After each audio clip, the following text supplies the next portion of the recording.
The Center for Educational Media and the College of Education at Middle Tennessee State University are proud to offer professional development to K-12 educators in Tennessee through our online video library. The following video is presented by the Center for Educational Media in partnership with Professional Educators of Tennessee's LeaderU Conference. For more professional development videos, check out our website at cem.mtsu.edu.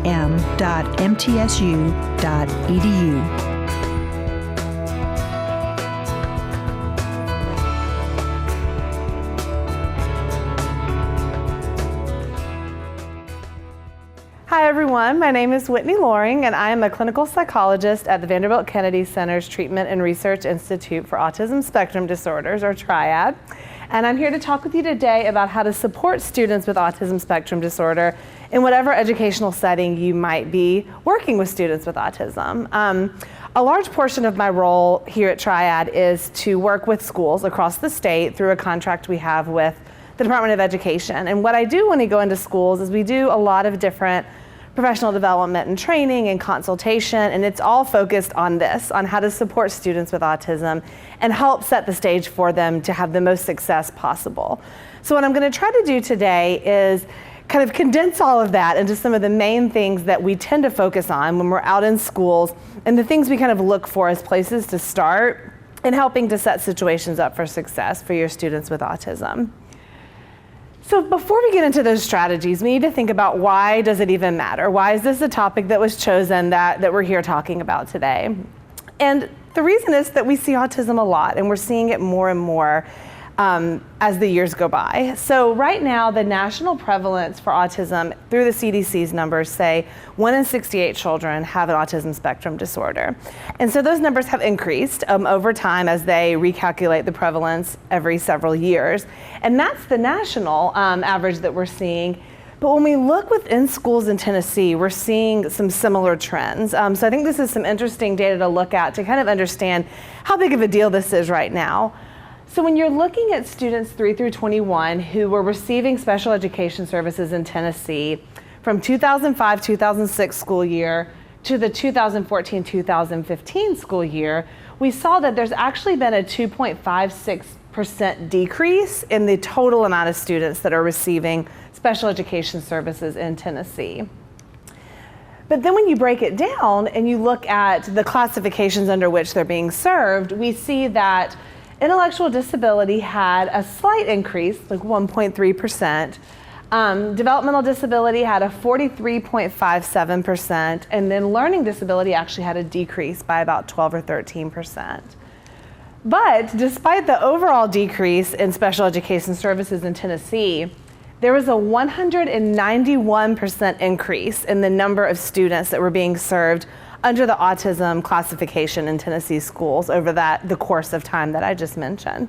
So it's a very big deal in Tennessee. If you haven't seen this already in your classroom of more students that have been diagnosed with autism or have that educational classification, you probably will. So we know that with this heightened increase in numbers that we need to make sure we're setting up the educational environment in a way that's going to help all of these students reach their full potential and be able to use the strengths that they do have to be successful in their educational setting.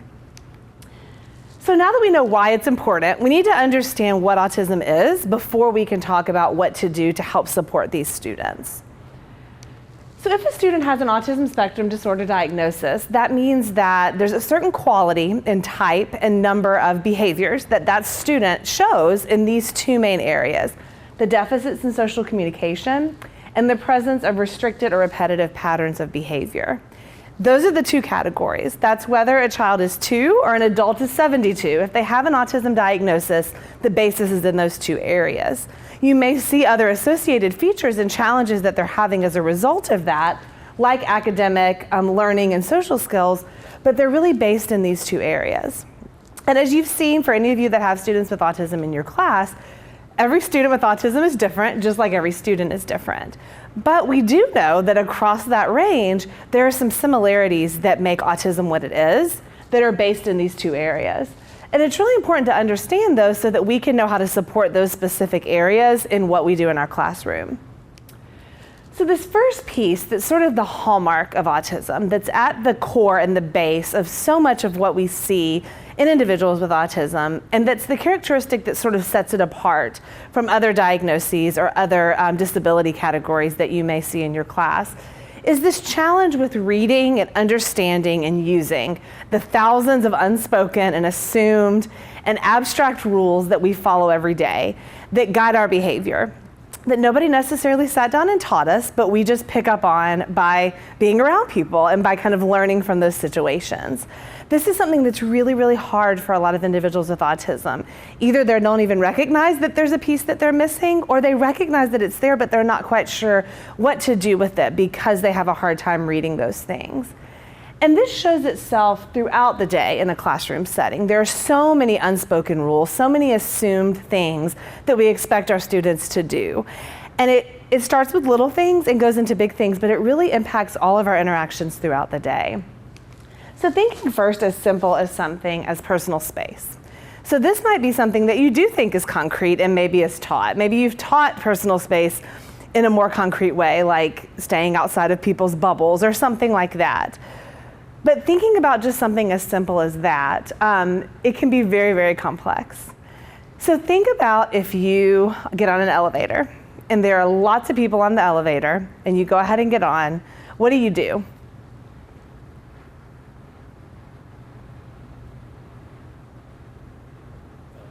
Yep, you find a corner, you try to make yourself as small as possible, you kind of squish down. You're not going to probably start talking to someone else. You're probably not going to be playing on your phone. You're not going to be looking at what they're doing on their phone. You're not going to smell their hair beside you if their shampoo smells great. You're just going to make yourself as small as you can in the smallest little spot that you can find. That's appropriate personal space in that situation, even though you're really, really close to someone. Now, if you get in that same elevator later in the day and there's one or two people in it, what do you do at that point?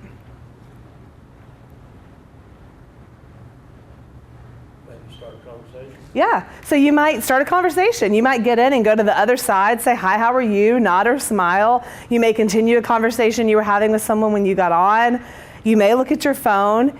Would you snuggle right back up to them like you did earlier when it was packed? No, you wouldn't. But that's personal space in that situation. But it's the same building, it's the same elevator, it's maybe even the same people, it's the same day.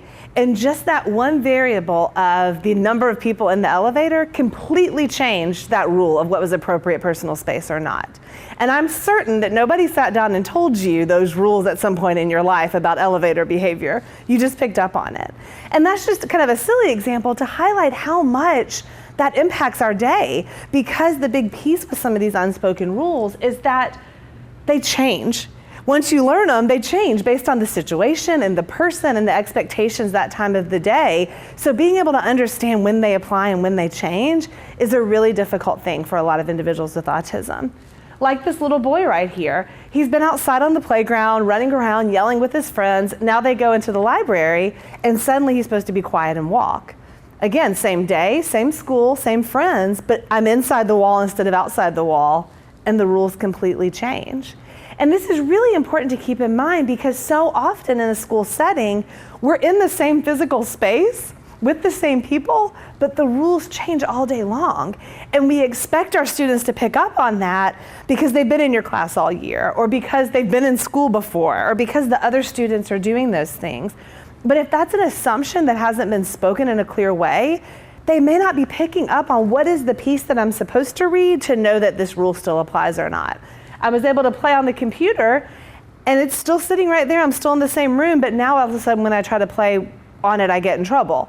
How do I know when it's available again or not? There's no real clear way unless we try to make those things more concrete.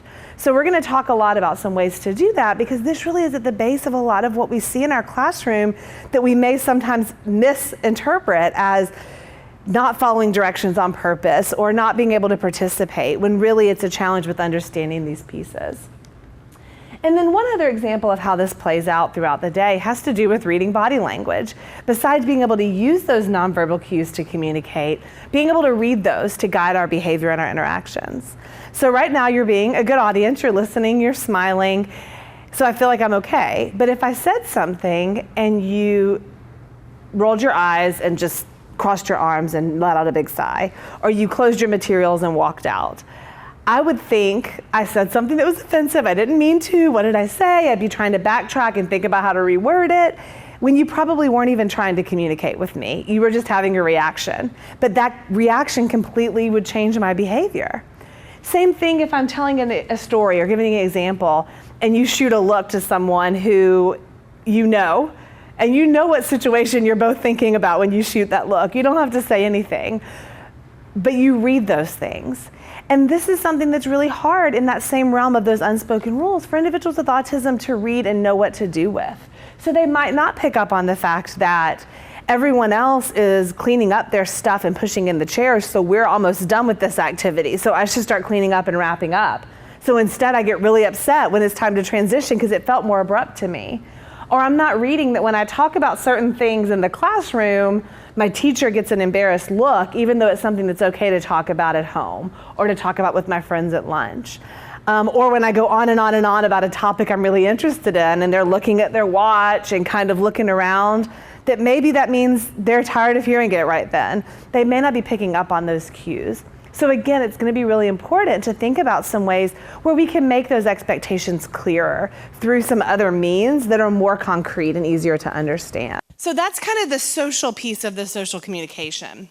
The other big piece to keep in mind with that first circle is kind of the communication piece of that. So we know that students with autism can range from being minimally verbal to verbally fluent and everywhere in between, intellectual disabilities to gifted intelligence and everywhere in between. So that's not a part of the diagnosis. But what is a part is, regardless of that skill level, individuals with autism typically have a hard time using whatever verbal and nonverbal communication they have consistently and flexibly across different situations, especially if that situation is new or overwhelming or challenging. Not because they don't want to, but because it's something that's much harder for them. So a few examples again to kind of think about how this might show itself in an educational setting. You may have students who are able to use words or signs or whatever communication they do have in certain situations, but not when they're really overwhelmed. I worked with a middle schooler with autism who was struggling with some pretty significantly aggressive behaviors towards staff and students, some escape behaviors when she was overwhelmed, trying to jump off of a moving bus during a field trip, trying to leave the school, leave the classroom, that seemed to others like it was coming out of nowhere. But she was able to communicate outside of those situations why it was happening and what she needed to say to somebody. But she said, in those moments, I can't find the words. And I kind of equate that to if you're ever in an argument with somebody and you just draw a blank, and then afterwards you're like, oh, I should have said this. Oh, this would have been so great. That's minimizing it because it's a much greater degree, but that same kind of idea. You have the words, but in that moment, you can't access it because of some of the other pieces that are a part of that situation. Another piece of that is maybe being able to use whatever communication they have about certain topics, but having a harder time when it's more open or abstract. So maybe they can tell you all day long about every in and out of the whole Pokemon families that I will never understand, no matter how many times a child explains them to me. But when you ask, tell me about your day, or where does it hurt, or emotions, they're not able to use that same amount of words. And again, just one more kind of thing to equate it to, because I think it's important to have that perspective. When you drive to work, I know I go on autopilot, and I know I just drive. I don't even think about where I'm going. And I do a lot of things during it that maybe I shouldn't do, but I'll maybe call somebody. At a stoplight, I might put on lipstick, I might get some gum. But when it's winter and there's ice on the road, you better believe I'm 10 and 2, white-knuckled. I'm not putting on lipstick. I'm not chewing gum. I'm not calling my friend. Did I suddenly lose the ability to do those things? No. Do I just not want to do those things anymore now and I'm just trying to be difficult? No. I need all of my attention now because of this additional stressor. And that's what this is important to keep in mind as that next piece for students with autism. They seem like the same situation to us. I know they can ask for help. They asked for it over here when they really wanted to play that game. I know they can tell me the answer to this because I've seen them count the same kind of things over here with their toys. The situation may be very, very different as far as the environment, and you may need to think about how to make it more similar to those times that you did see it to help them succeed, but recognize that piece. And then the difference in expressive and receptive, we see this a lot with autism. You see it with a lot of other students too, but a lot with autism, either direction. So the verbal examples I just gave, just because a student can talk all day about an interest doesn't mean they can understand that same level of detail that you might be putting out there. And on the flip side, just because a student can't speak does not mean that they can't understand things that you're saying to them or about them or around them. And so in order to help them be successful and out of respect, it's very important to remember that piece and that it may not be apples to apples as far as expressive and receptive. For an individual who doesn't have verbal speech and is having to be tantrum behavior to get something, could it be for similar reasons as other students or different? And I think at the base, it can be similar in the sense that behavior is communication, and behavior serves a purpose and serves a function, no matter what kind it is, no matter who we are. So in that regard, yes, I think the reason we often see it more with autism are setting the stages as to why they need to resort to that. So if I don't have another way to communicate that I need help, or I'm overwhelmed, or I don't understand, if I've learned that throwing my pen down helps my teacher come over and know that I need help, or pushing my friend allows me to be removed from the situation that's overwhelmed, that's how I've learned to communicate, because I don't have another way to communicate that. And if it's ever worked in a situation, I've maybe learned, okay, that must be a way to communicate. If, as a person with autism, I don't understand that socially that's not the appropriate way to ask that, and none of my other friends are doing it that way, it's going to be more likely to see it more often and more frequently versus another child who may kind of, quote, grow out of those things when they realize those other pieces and they have other ways to get that need met. And there may be more reasons that this situation is that much more distressing. So another student may just want to get out of the assembly because I just don't really like it. It's kind of boring. For an individual with autism, they may be trying to get out of the assembly because the sound and the light is so overwhelming that it's painful to them. So their response is that much more severe, because it would be like if you were in a car accident and you were in pain, your response is going to be more severe than, I need help, please, because of the setting event that started it. So that's why we may see it more severely and more frequently, but at the base, it serves as communication to try to get needs met in the same way that another student might. Does that make sense? Right, and perhaps there's something about that day that's different to him that you didn't realize was different. Right. And I wish we had a lot of workshops we do that are multi-day. I wish we had the time to go into all of that, because there are so many pieces of how to kind of think about that. Hopefully what we talk about today will give you some things to start with. As a little plug, we do have workshops that I'll mention at the end that are available to educators across the state free of charge through a DOE contract. So I'll mention a few at the end in case there are things like that where you want even more detailed information. So the last piece of this that might be how you see it is this literal use of language. We don't speak literally very often. We use a lot of sarcasm and figures of speech. And I don't know how many of you remember Amelia Bedelia, but that was kind of her thing, and it was supposed to be funny. And we've maybe had experiences with students where it was funny, but it's not funny if it's really impacting your day and you're not understanding certain situations. If we say, I gotta run to the office for something, I'm gonna be back in 2 minutes, don't move. Okay, I'm not actually running. I probably am not gonna just be 2 minutes, and I didn't mean do not move. But if I'm hearing that, and I'm an individual with autism, when 2 minutes is up, I'm gonna be like, what is going on? And maybe I'm getting frustrated with my friends that are moving. And that's just a very small example, but there are little things like that that can impact understanding the situation. And then there's that second circle, the restricted interest and repetitive behaviors. So just like everything else I've talked about so far, it's gonna look different with each student. But if an individual has an autism diagnosis, there's some combination of these that are present. And what they can look like are difficulty with transitions, maybe even just ones that they know and they're fine with, but the act of closing down and starting something else is harder. Which, if you think about what we've talked about, if I'm not picking up on the fact that everybody else is kind of pushing up their chairs or cleaning up, when the teacher said 5 more minutes from across the room, she was also talking to me, it could feel very abrupt. And if I'm really intensely focused on something, being able to shut that down and move could be really hard. And then difficulties with change. There's that rigidity oftentimes, that rule-governed behavior that can be a really great strength when we identify places to use that in the student's favor, but can be really hard with things like fire drills and field trips and assemblies and substitute teachers, where that change is really anxiety-provoking and overwhelming. It may result in differences in behavior that day. Then the rigidity can also get to the level of things like certain kind of ritualistic things, having to do things in a certain order, having to use certain kinds of materials for certain activities.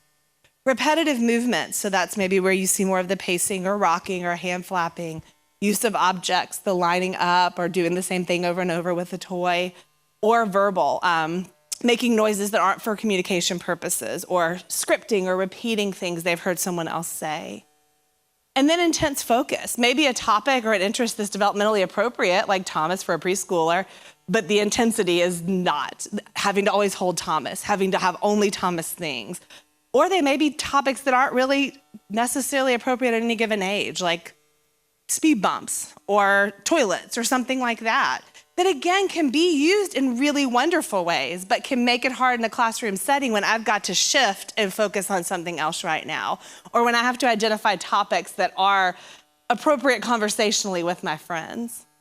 And then the atypical sensory responses. This is one that I think is one of the most misunderstood things about autism, because I think people tend to make these all or nothing statements with this piece. All children with autism like deep pressure, or all children with autism don't like loud noise. Well, again, as I've already said several times, everyone's different, every child with autism is different, but we do know that they often experience the sensory environment in a different way than their peers. So certain things may be heightened and certain things may be under. Maybe they are less sensitive to something like pain, but they're really sensitive to a certain type of light or a certain sound or a certain texture. I worked with an individual with autism who said the buzzing of the fluorescent lights in classrooms was almost deafening to him because of that frequency that sound happened to have. So that can obviously very much impact things if we're not aware of what those things may be in that situation. Now, I went through those pretty quickly, but I wanted to spend some time on them because everything else we're going to talk about is how do I use that information to set up situations for success for my students with autism. So before we shift to that, I want to show you a clip of a wonderful colleague of mine that is an adult with autism who is wonderfully insightful, and I just enjoy interacting with to hear her experiences. And she's spending some time talking about her experience looking back. It's kind of lengthy, but I think it's really great, like I mentioned with some of the other things, to be able to hear from someone who's able to look back and speak to those things, because a lot of our students aren't able to articulate some of these same experiences they may be having. So let's just spend a couple of minutes listening to her, and then we'll... School was difficult. So I'm an only child, and I was born in 1960. So I entered elementary school literally in the mid-60s. And so autism was not yet in the common lexicon of diagnoses. And so things were great for me as being an only child and just spending time with my mom. This was, the 60s. Moms stayed at home, dads went to work.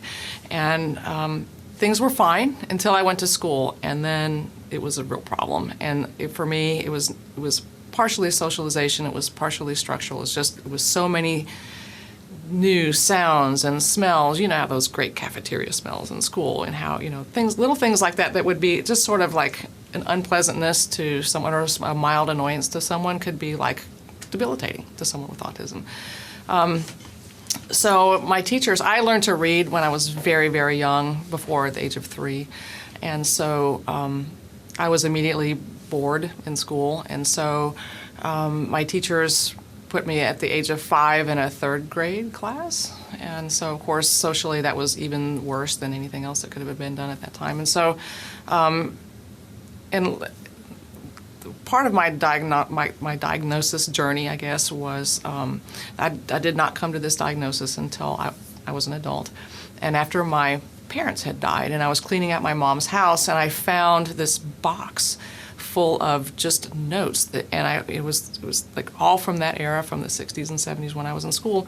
And the notes were things that she had taken talking to teachers and on the phone, and I realized how difficult that whole process was for her, and how much she didn't know, and how much she was trying to find out, and what kind of help she could get from me.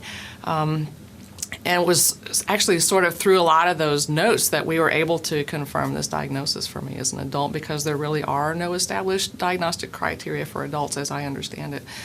So we were able to arrive at a diagnosis largely through these sort of, archaeological finds, in a sense. But part of, a number of my teachers thought I was a genius, and others thought I was, the R word, because in the 60s, there was no spectrum. There was, you were either retarded or you weren't, and that was basically, you fit into one of those two categories, and with, keeping something so rigid like that and that kind of a rubric, there was no place for someone like me.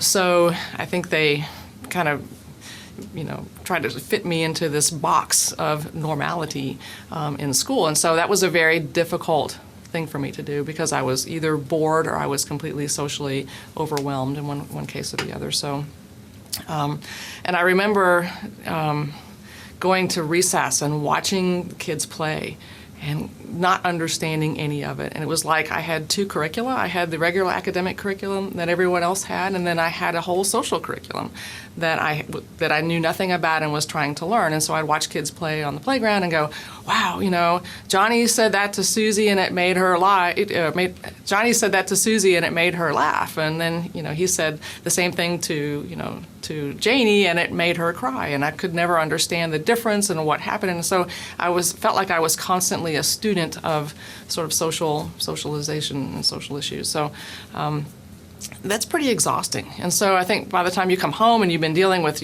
all of this overload, all this information all day long, it makes parenting very difficult. It makes growing up difficult. And so I think kids on the spectrum have a really tough time in school. And it's tough being an adult, too. And some of the same issues, I think, that were difficult then are still difficult now. So, for instance, one of the things that's difficult to do is to make eye contact with people. And so I have to remind myself sort of cognitively, make eye contact. It's very unpleasant. It is literally painful to make eye contact with someone. It's weird. I don't understand it. I can make eye contact with a dog. It doesn't bother me, but with another person, it does. And it's literally very painful. And so I think people don't understand that, first of all. And I think some people see that or see the lack of eye contact as either a lack of respect or, especially with a child, an act of defiance. And really what it is, it's something that's painful. And so I can't imagine that someone would, expect a child to do something, to put their hand on a hot stove being painful, and expecting that to happen, yet they expect someone to make eye contact. And so that's sort of another sort of misconception about that we don't really understand or don't really realize what some of some of the symptoms are not. That's another thing where we don't really understand sort of the differences of someone who has autism with someone who does not. I know that was lengthy, but I think it's so important to hear the perspective of the students we are serving. And there were obviously things with that fortunately are different in our current educational system than back when she was in school. But there were several things that I think are so important to kind of cap what I was just talking about. She mentioned the second curriculum that she had to learn socially. And there is a researcher, Brenda Smith-Miles, who has information books and things called the hidden curriculum. And it's kind of the idea like I gave about the elevator example. This other curriculum that we learn to live in life aside from the academic curriculum. And like she said, that's exhausting if you're learning both at the same time. And I think her example of that was really great.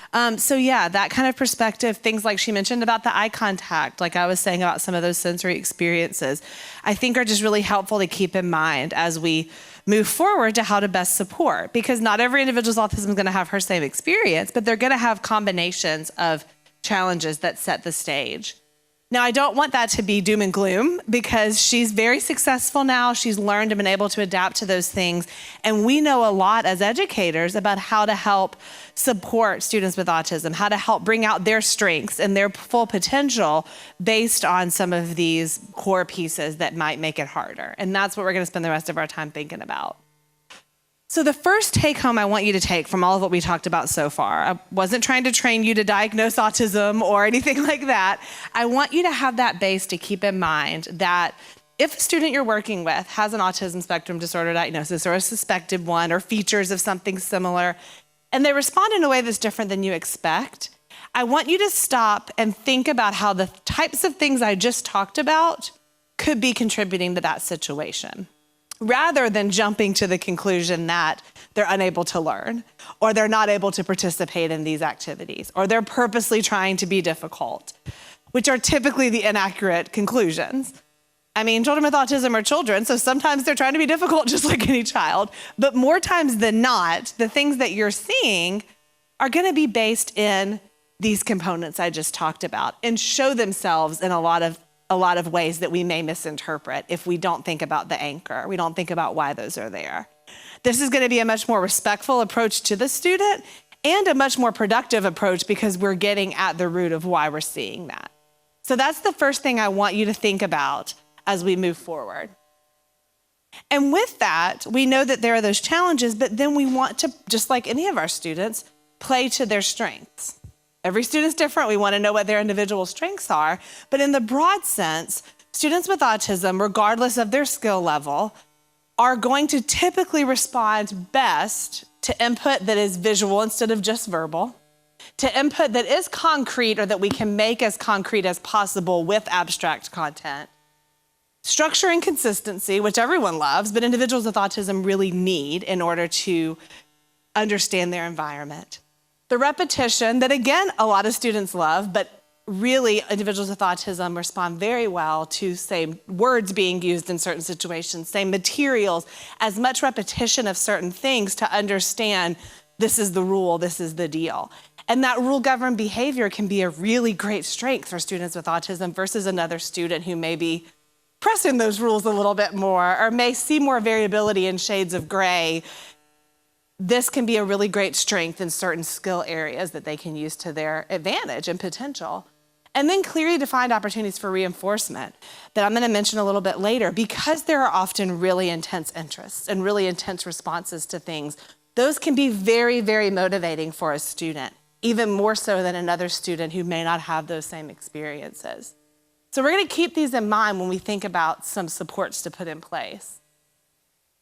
The overall concepts that are gonna guide these supports kind of fall in some categories. But before we talk about those, I want you to briefly watch this clip and see if you feel like this has been an effective learning experience.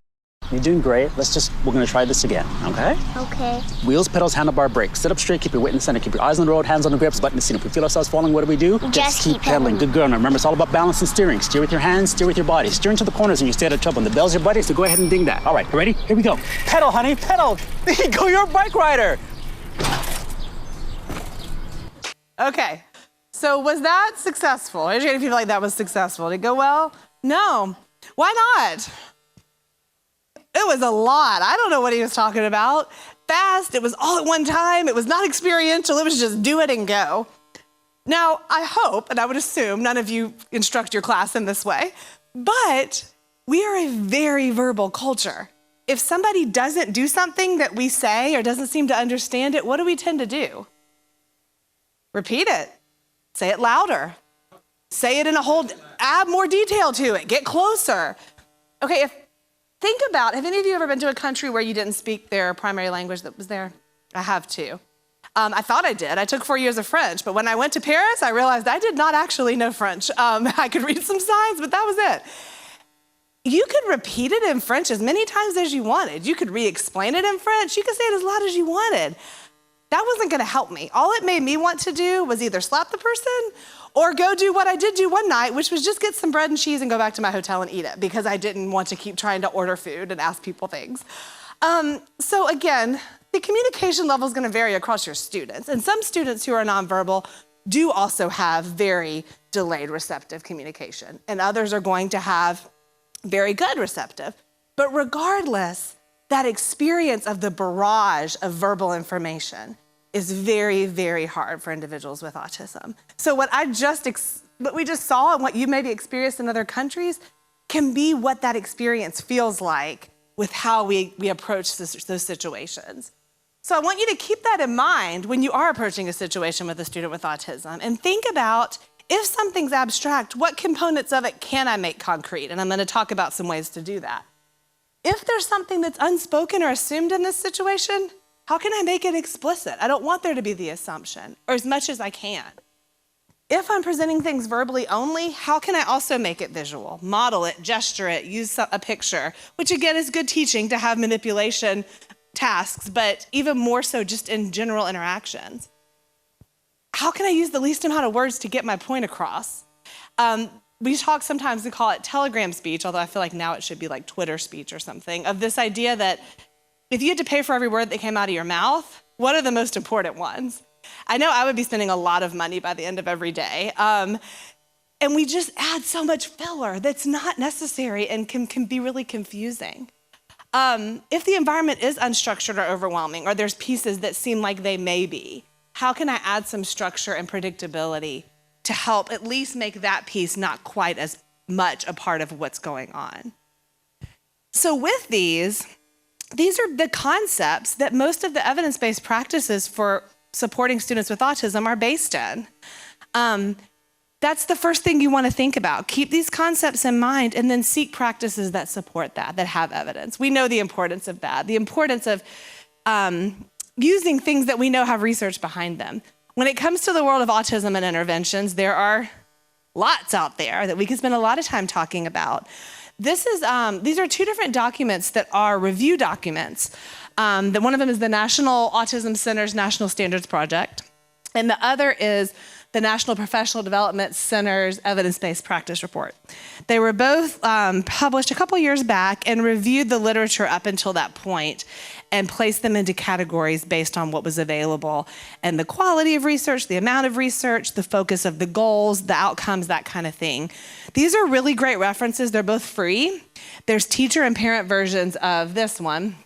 And it can be a great way to communicate in an IEP meeting when a parent's trying to understand why you are or aren't doing certain things, with an administrator if you're trying to understand why you may need more support for a certain thing, and just for your own use. If you Google these, they're available free PDFs. Also, if you want handout versions of my PowerPoint, I'll give you my email at the end. But this can be a great place to start with that. And those kind of define what is evidence-based, what's established, and then what are emerging. You know, there are some things that aren't yet considered established, but have promise, and with more research, hopefully will become established. Then there are others that are unestablished and actually proven to be ineffective. So that's going to be important to know first. But there are a lot in these first categories, so we don't want you just to pick like it's a menu. Which name do you like? Which one is your go-to? The other piece of what's considered evidence-based is just as equally weighing these things after you start with this. What is my judgment of what is best in this setting or with this student or students with a similar profile? What are the values and preferences of that student, of their family, of my class, of this school, of this district? And then what do I have the capacity to actually do in the way that the research intended it? Some of them require a lot of training and a lot of resources and a lot of feedback, and you may not have that. So to try to do it without that isn't really the intervention that was researched anyways. It would be better to do some of the ones that require less, that you're able to do well, and recognize that. So that's where you want to start when you're looking at intervention strategies that are out there that you can incorporate in your class. And then you want to think about learning as a behavior. And what I mean by that is we know behavior is what we do in response to things in our environment. But oftentimes when we say behavior, we just mean this over here, this type of thing, which that is a behavior, but so is talking at lunch, so is completing my math assignment. It's what we do in life. And learning is simply a change in behavior as the result of experience. And we all know natural learning experiences are very important. And learning is beyond report card grades and test scores and things we can measure in those ways. For individuals with autism, this is going to be so important because, as I just talked about, the base of their diagnosis isn't in those things. It's in these other pieces that can impact their involvement, but our goals need to be aligned with that. Our goals are going to be focused on those kind of work-related behaviors that are going to help them show us their skills. So the sitting, the waiting, the taking turns, the understanding classroom rules and expectations, those types, organizing yourself, those kind of things are going to be where we're going to see more success and more need. And oftentimes we miss in those students that may present with higher skills because it's not as obvious to us. Or we miss with kids who have really low skill level because we don't think they're capable of those things, which I already covered. We don't want to think that way. There may not be some of the same skills that we might see with another student, but we don't want to assume they're unable to be a part of certain situations because of some of the behaviors that I just talked about. So the way we're going to do that these evidence-based practices are focused in, is what's called applied behavior analysis, or ABA. There's a toolkit up here that briefly defines it because there's a lot of misconceptions about what that is. I'm not going to go into all of it today because I don't have all day, but it's a science that studies behavior and looks at how to help teach in effective ways. There's a lot of different strategies that fall under that umbrella. A lot of supports and things you probably do in your classroom that fall under this and you didn't even realize it. But all of them use this learning as behavior idea to look at behavior from a skill-based way. So the type of goals I just talked about, teaching new skills, increasing what they already know, supporting that generalization and maintenance that we know is really hard for students with autism, like I already mentioned. If I learned this here with you, does that still apply in the hallway? The red card, is that the same as the red stop sign? Some of those pieces. And that's going to increase these functional skills that will allow them to succeed in their environment, and in turn will decrease those challenging behaviors. This is important in thinking about the examples I'm about to give you, because a lot of times we try to start right here. And we can't start right there, and we can see some progress, but it's not going to be as successful long-term if we take a skill-based approach to those challenges you're seeing with a student with autism. So giving an example of what I mean by that, I mentioned the waiting. So let's say you have a student who has a hard time when he finishes a task while his peers are not done. He has a hard time sitting and waiting and occupying himself. Has anyone ever had that or something similar maybe in their class? So maybe he runs around the class, or he goes and bothers his friend, or he tries to leave the class. So I could start with, I'm going to teach him not to run around the class. Now, if I start with that, a couple of things. If I'm understanding things literally and you say don't run around the class, that leaves doing cartwheels around the class, crawling around the class, singing. You just said don't run. And we already talked about that literal understanding. But the other piece is, if I'm telling you what not to do, what do I assume you know? What to do? And we can't assume that with a lot of kids, but based on everything I've already talked about, we can't assume that a student with autism has picked up on the to-do. The good news is with every don't, there is a do. So with the example I just gave, instead of focusing on the don't, I'm going to focus on teaching that skill of waiting and sitting and occupying myself when my friends are busy. So maybe the new skill is how to occupy myself. We know play and leisure skills are hard for students with autism often. So maybe that's going to be my first focus, letting them know what's available, teaching independent play and leisure activities. And then they know how to sit and wait, but maybe not the length that they need in that situation. So I'm going to increase that. Then I'm going to purposely focus on generalization by having them do the same thing in the cafeteria, or tell mom to do the same things at the doctor's office. That's going to increase a very functional skill while decreasing the running, the crawling, the screaming, the running out of the room. And this is going to be much more meaningful for that student and successful. So I really want, that's that second take home, is focus on what to teach them to do instead of what not to do. When a student doesn't know how to read, we don't punish them for not knowing how to read. We teach them how to read. If a student doesn't know how to navigate a social situation, we need to look at it in that same way. So the way we're going to do this is applying what's called the ABC model of behavior that I'm sure many of you have seen or used as a part of a lot of ABA interventions. And it's that idea of looking at these behaviors that we want to see more of and we want to see less of, really defining them in a way where we can start to tune our eye to what happened right before and what happened right after. Because we can get really overwhelmed with all the other stuff that we have no control over or that we aren't clear about.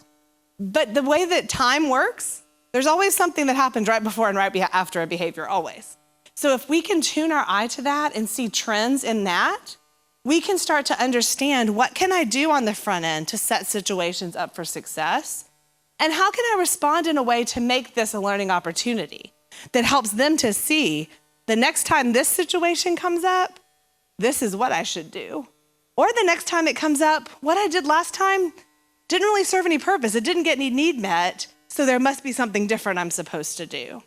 And the repetition of experiencing that as a student is where the learning is going to occur. Again, for anyone, but especially from students with autism who are going to need to experience that repetition and understand that in order for learning to occur. So just so we can think about how to tune our eye, we're going to use Full House, which is where I've learned most of my life lessons. So we're going to do that here too, to look at just a little interaction with Uncle Jesse and see what the ABC was. Uncle Jesse doesn't know any bedtime stories. Yes, he does. No, he doesn't. Yes, he does. No, he doesn't. Yes, he does. I'll make one up. Why? So what was the behavior we saw there? Stephanie was crying. What happened right before it? Yeah, he's like, I don't know any stories. She cries. What happened? He's like, okay, I'll make one up. Okay, just stop crying. So kind of getting at what you were talking about. And again, we're not getting into the details of that today, but just to think about the trends. Next time Uncle Jesse tells me I don't know any bedtime stories, if I'm Stephanie, what am I going to probably try to do? Pretend to cry, because I learned in this A, if I do this, something I perceive as good happens. If nothing really good happened, or he told me to ask nicely, or he prompted some other behavior, then the next time, I'm not going to waste my time crying. I'm going to jump to whatever thing was appropriate and what taught me. And that's what we want to think about with the ABCs. So the big piece is we want to set it up for success. We want to not just prevent so we can avoid challenges, but to help our students, any student, but our students with autism experience success and see what comes of it, rather than waiting and doing damage control after the fact. Because as we've seen, that's not typically the most helpful thing. So when we're thinking about setting it up for success, given everything I've talked about, the three things we want to keep in mind, I talked about on there, abstract to concrete, some of those things to consider. If we're able to clarify the expectations and establish predictability and reduce distractions, given everything I've talked about, that is going to go a very, very long way in self-contained class, in inclusion, in gym, on field trips, in an EC classroom, in a high school classroom. When I was talking about going into classrooms, this is where I start with every class and every teacher. Are these things being addressed? And if they aren't, let's stop and think about all of what I just talked about and figure out how to make these things improve first and foremost before anything else that we do. And many times, focusing on this takes care of a lot of the other things that are later on our list because it settings the situation up for success. So I'm going to very briefly highlight some of the types of things that tend to support these goals. First is environmental arrangement. And this refers to the way we organize the classroom, but not because I like a certain theme or because I like things organized a certain way or because I think it's pretty, which are sometimes our guiding things when we're setting up our classrooms, which is fine. They're great. You're in that every day. Make it somewhere you like. But we're talking about this in this situation as using the environment as a learning tool, using it to teach the things I was just talking about that students with autism may not always pick up on. So I know this example is hard to see. This is an early childhood classroom that we went into and we helped them rearrange, and it's hard to see, but she had a lot of great things in place, but there was a lot that made it hard when you walked in to understand those expectations. A lot of things that could be distractible, a lot of things that were unpredictable. So we were able to change things in a way where your goal is kind of, if someone walked into my class and I wasn't here and nobody was here, would they be able to figure out based on how the class is set up what's expected in the different parts of the room? And would be able to do those things based on how that part of the room is set up. So some things to consider in your classes, and I know it varies depending on the setting you're in, but these are things to kind of stop and ask yourself. First, think about how you're using your walls. So again, and I've been guilty of this too, so it's not a criticism, but sometimes we get really excited about putting stuff on our walls and we go in and it's like wallpapered with like 5 different alphabets and 4 inspirational posters. And then we've got the stuff we have to have up, like the fire drill stuff and the cafeteria stuff. And then there's sprinkled in there some things that our students are supposed to reference, like who cleans the tables in the lunchroom that day. And it's a lot to look at. And a lot of those things, maybe things you're not even necessarily referencing functionally, because maybe they're way up here and that's not where my students even are. So first stop and assess your walls and think about What can I take down that I don't really reference and that's maybe getting in the way of the things I do try to reference and want my students to see? If I have things like art, like in this picture, that's great. We want to show things our students have done, but let's be purposeful with it. Let's have it in a certain area that's maybe up higher. And the things students are supposed to reference are more at their eye level and separate from adult stuff. Maybe the adult things that have to be posted are higher and in a different area, so that what is there that's intended to be used is functional and decreases that distraction. Yeah.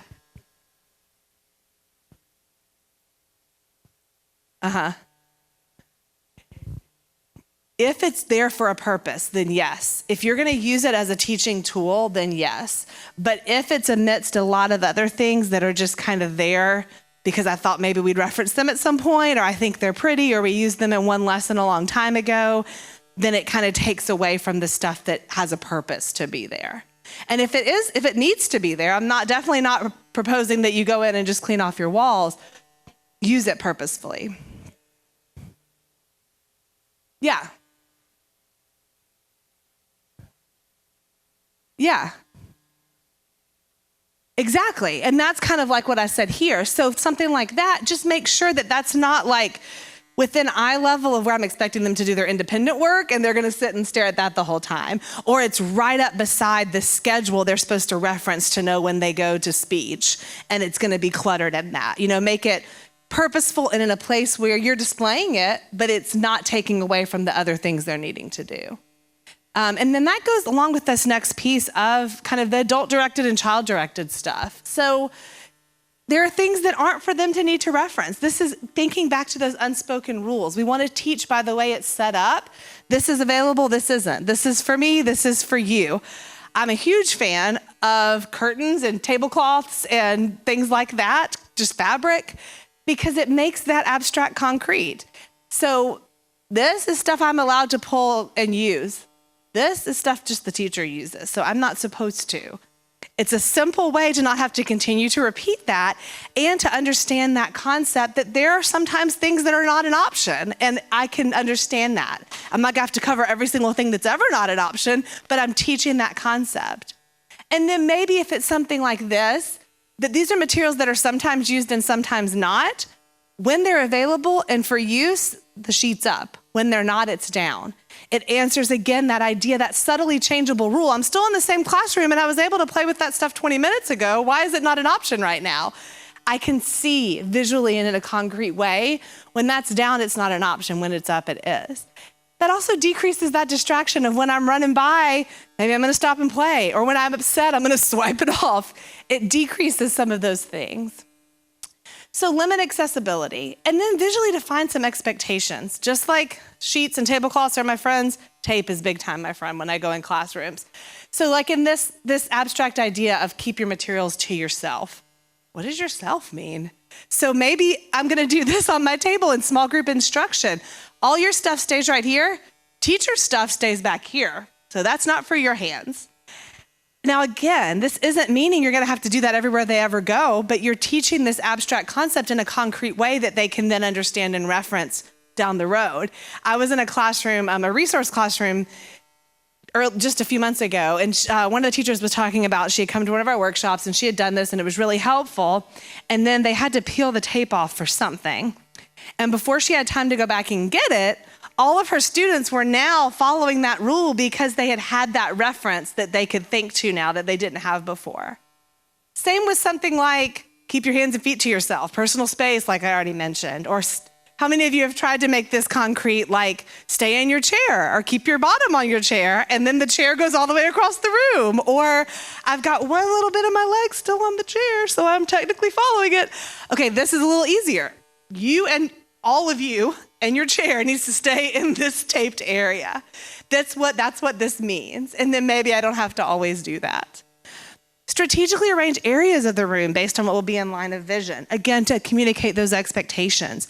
So maybe if a student is doing independent work or individual work and gets very distracted, moving things like room dividers or furniture or something to clarify that can decrease the distraction, but can also clarify that expectation. I know with a lot of teachers I work with, they'll say when there's something they're supposed to do independently, they don't realize that. So they're constantly looking maybe for their paraeducator to help or somebody else. This can be a way to communicate. When you're over here, you're just doing it. And when you're done, you can come tell me, rather than avoiding that confusion. Or maybe in the large group classroom, maybe you're not able to do it that way. And when it's individual work, you just have them put folders up like you do for testing sometimes to help clarify that expectation. Maybe you use different cues. When it's interactive small group, maybe I put this stuff out for them to understand we're working together right now. If you've got to use a space that has a lot of different purposes, switch out the materials in a way to make it clear by the materials what the expectation is and establish that expectation in that way. And then providing organizational structure. This was a teacher at a high school that I loved.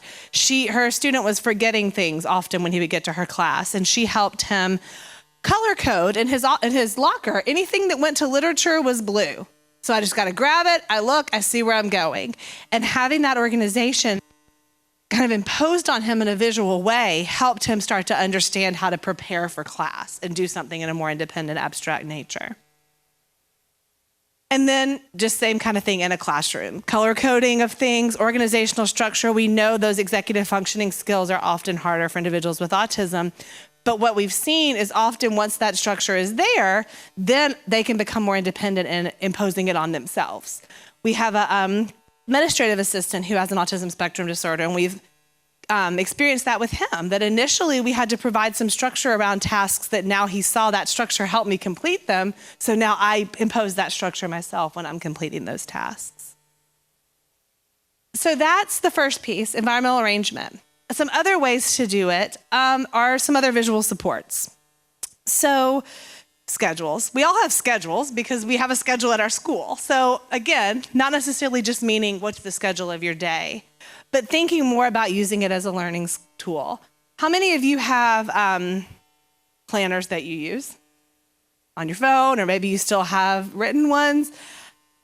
I really, really rely on that. And even if I know what's happening in the day, I need to check it again. And I need to use it to look forward towards things I got to prepare for. That's what we're talking about with that predictability piece that I mentioned earlier. This can be one of the biggest things to help with challenges with transitions because it provides that structure. So it can take many forms, as I'm sure you've seen and used in your classes, but you want it to include the activities and time ranges accurately. If you don't know that, then don't put the time range so then don't put it. Because if I'm understanding things in a rule-governed way and then that changes, I don't know what that means. Does that mean everything's off today? Does that mean it's always gonna take longer?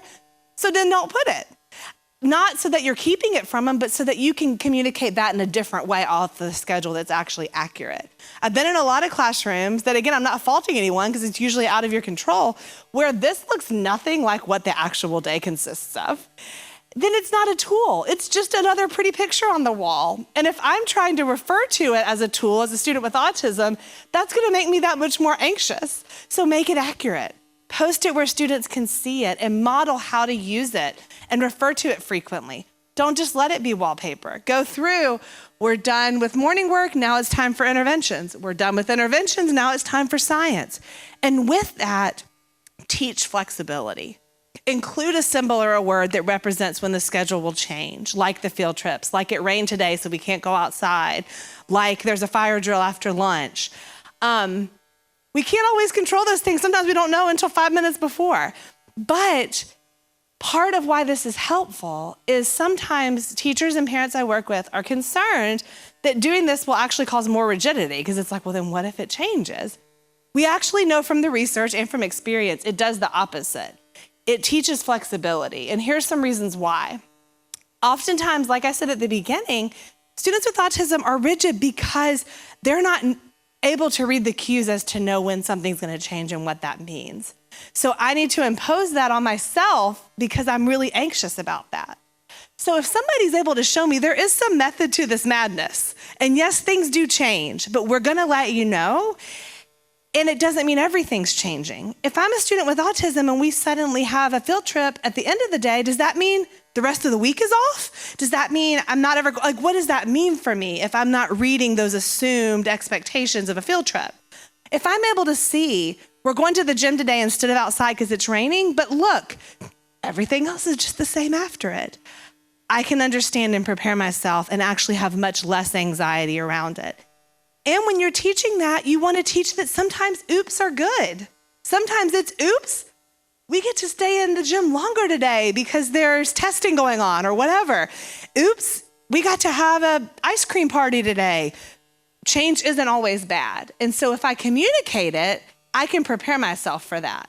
If we just try to let's just not mention it because he's going to get really upset about it, that's going to perpetuate the next time that happens. This is not something that I like. I mean, so many of our kids that are getting pulled in and out for different things, I can't keep track of where they're going to be. And it's Monday's completely different than Tuesday, it's completely different than Wednesday. So that brings up the individual schedule. So we want to have that daily. For some students, that's the level of support they need. How many of you, if you are at something and there's a schedule up there, that you write it down so that you can check the stuff off, maybe? Sometimes I know I've done that. Like a graduation, for example, I'm following the names. I'm okay, we're at the L's, we're halfway through because it's long. So sometimes kids are gonna need more support and have an individual schedule that they need because there may be variability in their specific schedule, or they just may need that support. So I want you to kind of go through, like I said, those 3 goals. Think about the arrangement. That's gonna be the foundation, the environment. And then how can I communicate in a predictable way? And then do they need more individual support through an individual schedule? You can tailor it based on the needs of that student and how concrete they need it. The most concrete level is an object schedule. So this spoon was actually what was brought to breakfast. This diaper was what they used, so that it was very concrete if they couldn't understand that representation. Or it could be line drawings like this that stand for something that they may not understand at first, but the more you pair it together, they do. Or it could be, this is similar to like what you just talked about, in a little folder, and they're able to independently move it over, and maybe there's photos of actual things, and maybe some of it's line drawings. Maybe it's words, but it's still something to help them manipulate it to pay attention. Or maybe it's just written out on a dry erase. Visual supports make a huge difference, and it's kind of like what I just said before about couldn't find the words, but I can point to a picture. I can't express the abstract idea of being frustrated, but I know that that picture stands for that, and if I point to that, somebody helps me or lets me take a break to deal with it, yeah. So with these individual schedules, you want to also think about how to make it a useful tool. It's not going to be something that's just stuck in their folder and nobody really ever references. None of these are going to work if they're just there and magically making a difference. So you want to try to balance preferred and non-preferred. So this may be where maybe you arbitrarily put something for 5 minutes between certain activities. Because if I'm looking and I see thing I hate, thing I hate, thing I hate, thing I hate, I'm probably not going to be super compliant with it. But if I see, okay, math is really hard for me, but then we go to the computer lab after, which I really like, and maybe you can't alter the schedule to that degree, but if they know I get 5 minutes to play with this toy between these 2 things, or I get whatever it is, I can get through this because I see something else is coming. Or I don't like transitioning away from computer time, but I see that I get it again at the end of the day, so I can deal with that. And referencing it before and after and having them manipulate it, it's an active tool to track movement, to track that progress and prepare myself for what's going to happen next and for those changes. So we talked about schedules. Next, task analysis. That's like a schedule, but this is sort of more, instead of your planner, how many of you have to-do lists or grocery lists? Talk about, I would just wander the grocery store for hours if I didn't, even if I think I know what it is. I need to reference it. It needs to keep me on track. That's what this is. So the schedule is going to be kind of letting them know what's happening in the day. The next level, I've arranged the environment. I've let them know what's happening in the day. Now let me think about the times of the day where it needs to be broken down further. And the types of tasks this tends to be useful for are tasks that have multiple steps. So like lunch. Lunch is not just going and eating lunch. There's a lot of things that are expected. So multiple steps, having it written down in a way that I can bring with me and keep track can be really, really important. Tasks that are particularly long. So recess. There's not a lot of structure there. For individuals with autism, long times with no structure is incredibly overwhelming oftentimes. So maybe I need to provide arbitrary structure just to help them be successful. This is the order of things you do so that I've got some guidance that I can be independent with these things and interact socially. Or maybe if you've worked with students who at recess play with mulch in the corner or wander the perimeter.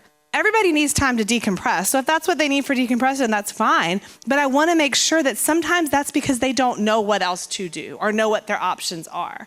So I'm going to teach these things. You do these things first, then you can go take a break, do whatever the last half. But I'm providing some structure. Tasks that are repeated frequently. Maybe guided reading is every single day, and there's certain things they're supposed to do. I'm just going to have this on their desk. And they check off as it goes, instead of me constantly having to repeat all of those things and remind of those different pieces. Things that require lots of prompts, like I just said. This was in a classroom where different students did these things different days, wiping tables, sharpening pencils, sweeping the floor. So they would often forget what it involved when it was their turn again. So if it was their turn, they just took this out of the little holder and had that with them to know what that involved. So it didn't require reinventing the wheel every single time we did this. And things you're expecting them to do independently. Hand washing, blowing your nose, going to the bathroom, things like that. We want our students to learn how to do independently. So having this can be a great way to fade out your role. A lot of students we work with become prompt dependent because they've had wonderful adults that have really helped talk them through everything. So now they expect that at each step, or they wait for that at each step. Verbal prompts are the hardest to fade out because I'm waiting to hear, even if I know what the next thing is. This can be a great way to start to refer to that. This is where the answers are instead of me. And I'm going to turn my voice off. I'm not going to talk so much. I'm going to see that I'm not the source of information for this, that is, and I'm going to fade myself out. So this can be another really, really helpful piece for that. Making it concrete, making it visual, clarifying those expectations. Then other visual cues that there's a million we could spend a lot of time thinking of, but just after you've done those things, is the environment set up for learning? Have I displayed and explained what's going to happen throughout the day? Have I broken down tasks that tend to need the support like I just mentioned? Now, what are other areas of the day where I'm expecting my students to follow unspoken or abstract rules in order to be successful? And what can I do to make them more concrete? So academically, behaviorally, or socially.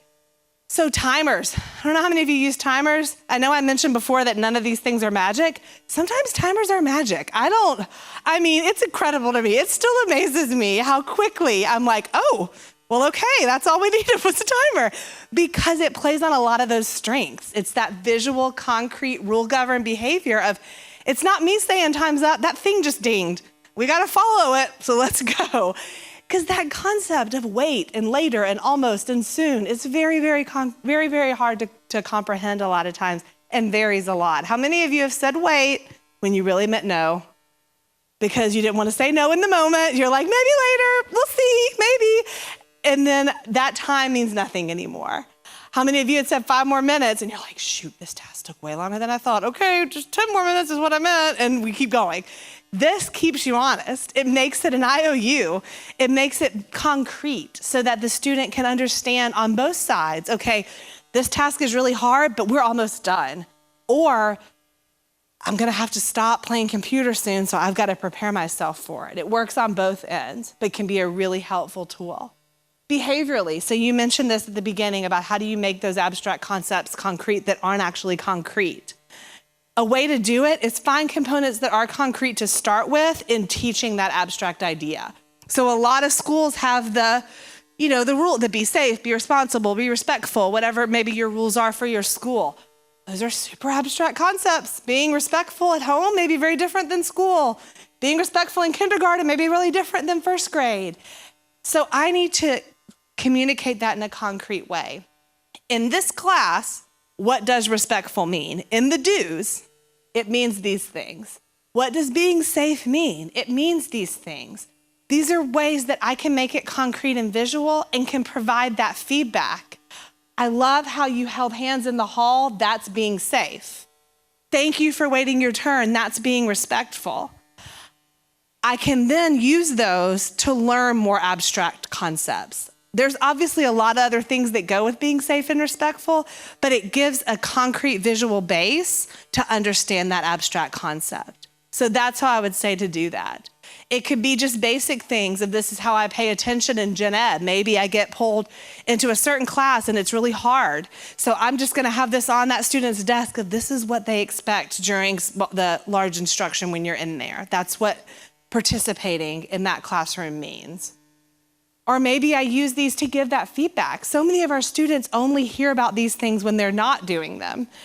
So they might not know what it looks like I said. So using this, if that's a quiet mouth, I love how that was quiet. That's being respectful. And then maybe when I'm not using it, I can just point to that as a reminder instead of stopping everything and shifting my attention to this behavior. So making it concrete where you can and referencing that abstract. And then same with social. There are a lot of decision trees we use in life that aren't laid out for us that we can make more concrete, like this. Greetings, what's the difference if it's someone I know versus someone I don't know? And not that you've got to draw this out for every social situation, but again, it gives method to the madness. Understanding there are things I do. I've used it, there's some stuff out there, Michelle Garcia Winter's work around being a social detective of let's check. When I worked with a social skills group for college-age individuals with autism. And that's one of the things we focused on was look at eyes, mouth, and hands to see how they're responding to what you're talking about right now. So giving some concrete examples of these abstract concepts can be a really, really important component.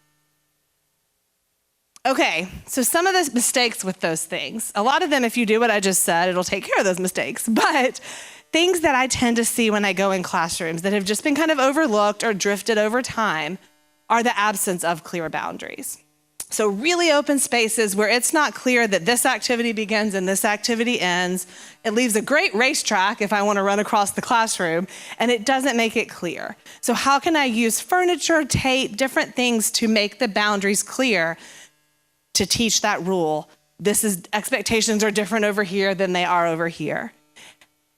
Appropriate structure of things like the items are distractors. So like I mentioned before, the artwork is right there where they're supposed to be doing independent work, or everything's all in one space together, or there's too much of that. Maybe if we have a classroom where you don't have a choice, put a sheet over it. Things like that to try to decrease that impact. Being aware of how you use different areas, knowing what we mentioned about the sensory sensitivities, quiet spaces being too close to loud spaces, or individual work being at a table where there's a whole bunch of other stuff there or other people are nearby. Try to be aware as much as you can of that piece. And then the visual supports that have been made, like the kind I just showed, that are beautiful and took you a ton of time to make, are stuffed away in a cabinet and aren't ever used, or the schedule's hanging up and we haven't looked at it since August and it's February. Make these tools. They're not magic just by being in your room. They need to be purposefully referenced and easy to access. The example you gave about the emotions, if that was up in a cabinet somewhere and I've got to ask somebody for it and go get it and climb up and get it, I'm probably just going to flop to the ground to let you know that I'm angry. But if that's taped on my desk, I can just point to it and take a break. And then fading these things out too quickly or altogether. So some things I already mentioned aren't going to be there forever and aren't intended to be there forever. They're intended to create a framework and understand.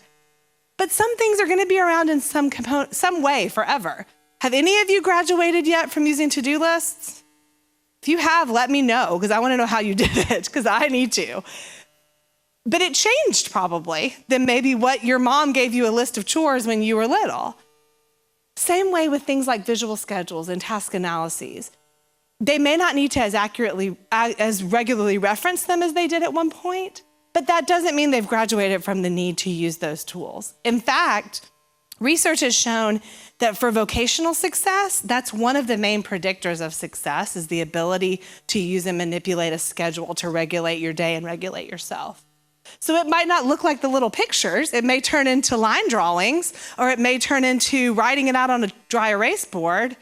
It may not be as detailed as it had to be when they were younger, but don't think that these are all things that they just need at the beginning and then they grow out of, because that's why the success is there. And that's part of adults, like the video we watched. She speaks to the need for still having those types of things more so than her peers, even being the age she is and with how successful she is in her life right now, because that helps get at that core deficit that we talked about at the very beginning. That helps set it up for success. And then in the last few minutes, thinking about the C. Now, I purposely didn't save a lot of time for this. There's a lot that can be said about it. But as this first point, like I said, when I go in classrooms, I'm gonna focus on the A a lot more and a lot longer to set things up for success. Because if we're never experiencing success, the C does not matter because we're never getting to behaviors that we want to try to reinforce.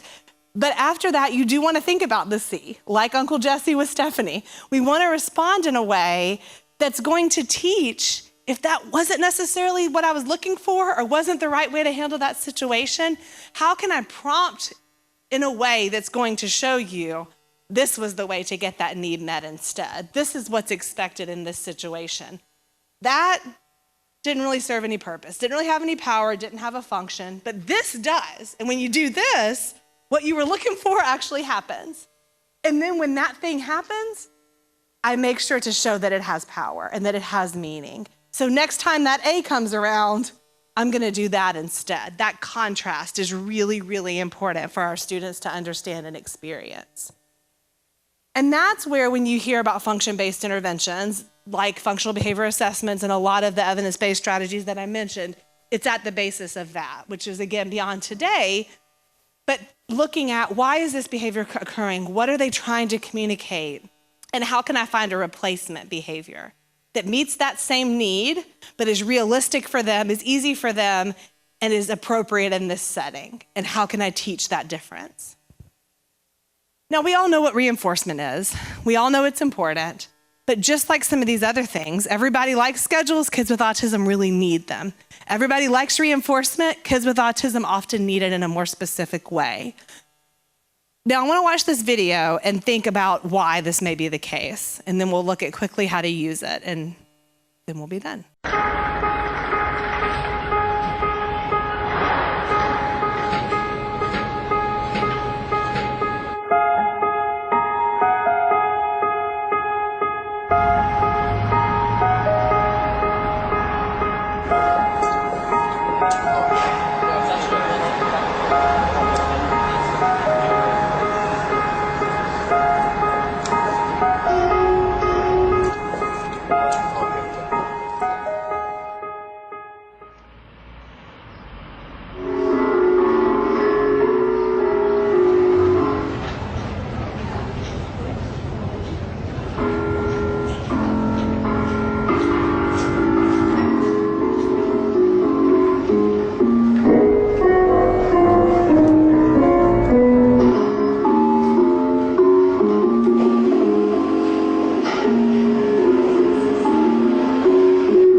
Did the people seem as though they knew how to walk on stairs instead of an escalator?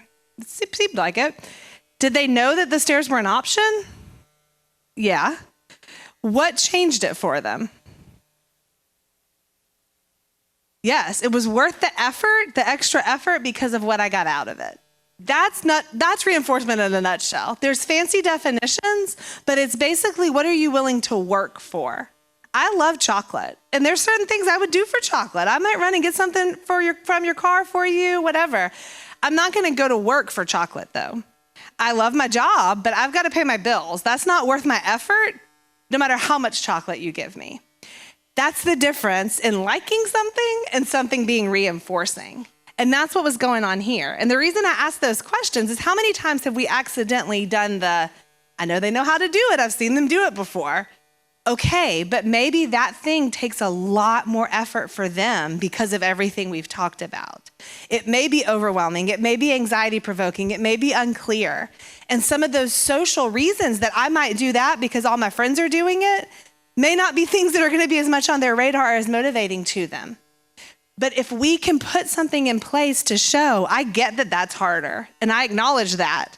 So if you do it, there's something that's meaningful to you, and I can experience it and learn it's not as bad, it's not as scary, it's not as hard, and I associate it with something I really like, that's gonna be a big, big difference.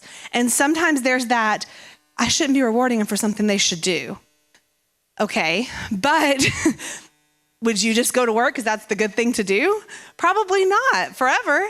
And in order to experience that success, maybe eventually you want them to do that thing because that is the respectful thing to do. But I've got to experience it first and see that it's not so hard and not so scary and learn from it.